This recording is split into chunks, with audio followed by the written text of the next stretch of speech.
요셉의 형들은 정탐꾼이라는 누명을 쓰고 무려 3일 동안 옥에 갇히는 신세가 되었습니다.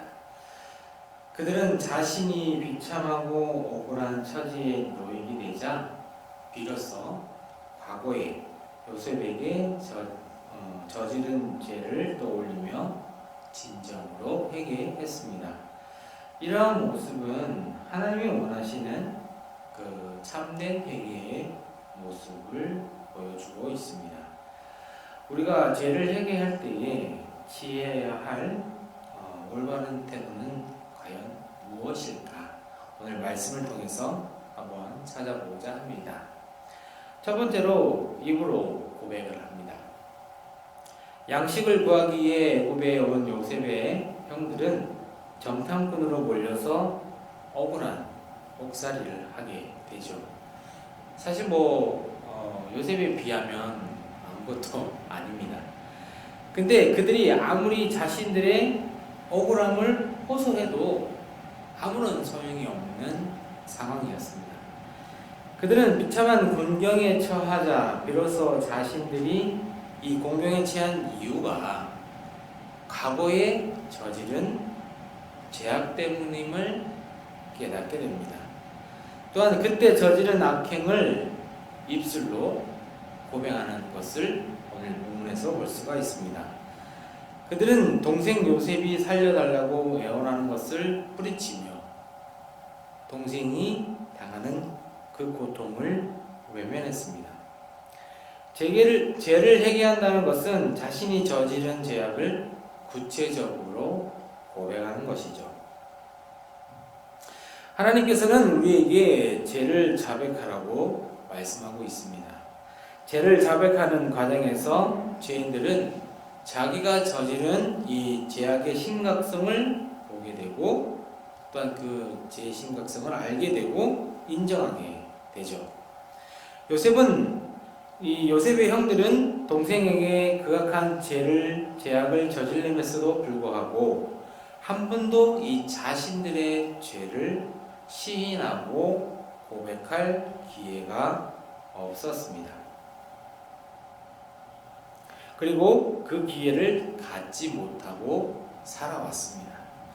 그들은 아버지 야곱이 요셉을 그리워하는 모습을 볼 때마다 해결되지 않는 이 죄책감 때문에 사실 아마 마음으로는 아마 많이 힘들었을 겁니다. 하지만 이 하나님께서는 그런 그들의 죄를 고백하고 이 죄책감에서 벗어날 기회를 주셨던 것이죠. 잠언의 저자는 자기 죄를 숨기는 사람은 형통하지 못하지만 죄를 자복하고 버리는 사람은 불쌍히 여김을 받는다라고 잠언 28장 13절에 말씀하고 있습니다. 그러므로 우리는 주저하지 말고 죄와 허물을 하나님께 고백해야 한다는 것입니다. 우리 죄를 자백하며 그 순간 하나님이 주시는 그 참된 용서와 자유를 경험하게 될 것이라는 거죠. 그래서 우리는 입술로 고백하는 자가 되어야 한다는 것입니다. 두 번째로는 참되게 뉘우치는 것이죠. 요셉의 형들이 당한 이 공경은 옥에 갇히는 것만 아니었습니다. 그들은 자신들의 신분을 증명하기 위해서 베냐민을 데리고 와야 했던 상황이었어요. 그들은 이미 아버지 야곱에게서 한 아들을 빼앗은 적이 있습니다. 그런데 또 다시 아버지 야곱에게 엄청난 슬픔을 안겨줄 수 있는 상황이 이제 놓인 것이죠. 그 상황은 자신들이 저지른 죄악의 심각성을 더욱 깊이 깨닫게 만들었던 것입니다. 그들은 동생 요셉에게만이 아니라 아버지에게도 엄청난 죄를 저지른 것이죠. 맏형 르우벤이 나서서 요셉에게 못할 짓을 한 동생들을 꾸짖었습니다. 르우벤 역시 이 과거의 죄로부터 자유롭지 못한 사람이었으나 하나님께서 이 맏형 르우벤을 통해서 입을 통해서 과거의 죄를 책망하신 것이죠. 책망을 들은 나머지 형제들은 아무런 말도 하지 못했습니다. 그들은 침묵을 통해서 자신들이 형벌을 받아 마땅한 자들이라는 자각과 함께 뉘우침의 모습을 오늘 이 본문에서 볼 수가 있습니다. 죄를 깨닫고 뉘우치는 형들을 보면서 요셉은 얼마나 마음이 아팠을까요? 아마 요셉은 따로 나가서 눈물을 아마 흘렸을 것입니다. 비록 형들이 자신을 팔아서 이 요셉의 삶이 정말 어려움 속에 힘든 삶 속에 살면서 억울한 누명을 쓰면서 정말 옥에서도 얼마나 많은 힘든 삶을 살았습니까? 만약 형들이 자기를 팔지 않았더라면 아마 이런 일은 없었을 텐데, 하지만 이 요셉은 그 또한 분명히 하나님께서 계획하신 일이기 때문에 늘 하나님 말씀에 순종하며 살았던 것이죠. 그래서 하나님께서 하나님께서 요셉에게 크신 축복을 주시고 은혜를 주셔서 또한 이 애굽에서 총리로서 삶을 살아가게 한 것입니다. 사실 요셉은 아마 많은 눈물을 흘렸을 거예요. 비록 형들이 옥에 갇혀 있는 상황이지만 이 형들을 보면서 많은 눈물을 흘렸을 것입니다.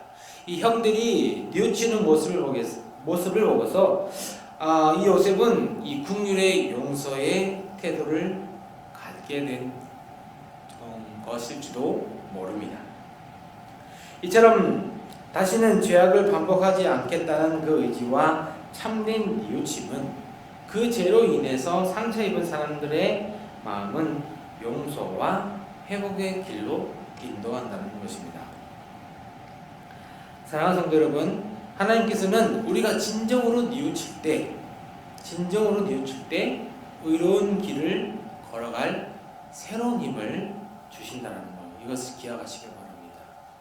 우리가 하나님을 의지하고 세상을 의지하는 것이 아니라 하나님을 더욱더 의지하고 하나님께 더 나아갈 때, 또한 하나님의 뉘우침을 통해서, 또한 그 삶을 통해서 진정으로 뉘우칠 때 하나님께서는 다시 새로운 길을 걸어갈 수 있도록 힘을 주신다는 거죠. 죄를 자백하면 하나님께서 우리를 의로운 자로 다시 성숙하게 하신다는 사실을 잊지 마시기 바랍니다. 이것을 통해서 어려운 일과 또한 많은 힘든 일을 통해서 우리가 극복하고, 또한 그 극복을 통해서 또한 우리를 의로운 자로, 또한 성숙된 자로서 하나님께서 사용하신다는 거죠. 말씀을 맺습니다. 하나님의 백성이 된 이후에도 우리는 여전히 이 죄의 문제로 실험하게 됩니다. 참 이 사단들의 속삭임이 참으로 우리의 마음을 이렇게 왔다 갔다 하게 되는 거죠. 하지만 우리는 어떻습니까? 좌우지할 필요가 없다는 거죠. 이 사탄의 공격을 우리는 좌우지할 필요가 없다는 겁니다. 굳이 생각할 필요가 없다는 것이죠. 하나님만 의지하고 하나님께서 계획하신 길로 가면 된다는 것입니다. 그러나 우리가 저지른 크고 작은 죄 때문에 우리의 마음이 눌릴 때가 참으로 많죠.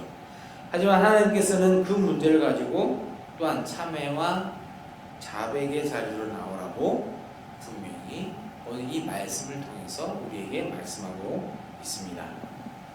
하나님께서는 우리가 참회하고 자백할 때 우리를 죄책감에서 해방시켜 주시고, 또한 우리에게 하나님의 백성답게 살아갈 새로운 힘을 공급해 주실 것이라는 것을 다시 한 번 더 기억하시며, 아무리 힘들고 어려운 일이 있다 할지라도 우리는 또한 어떠한 죄와 또한 이 사단의 유혹이 있다고 할지라도 우리는 하나님만 의지하고 하나님 말씀에 순종하고 나아가게 되면 하나님께서는 우리가 아름다운 길로, 행복한 길로, 또 그리고 즐겁고 기쁜 삶을 살 수 있도록 하나님께서 우리와 함께 하신다는 것입니다. 비록 요셉의 형들과 요셉의 안타까운 이런 장면들을 보면서 분명 하나님께서는 이 요셉을 통해서 요셉의 형들에게도 분명한 그 죄를 자백하고 또한 회개하게 하셨던 그 하나님을 바라보시면서 회개하시는 그 하나님을 통해서 우리가 더더욱 하나님 앞에 부끄럽지 않은 자로서 또 하나님 앞에 나아가는 자로서의 삶을 살아가시는 우리 귀한 모든 성도님들 되시기를 축복합니다. 기도하겠습니다.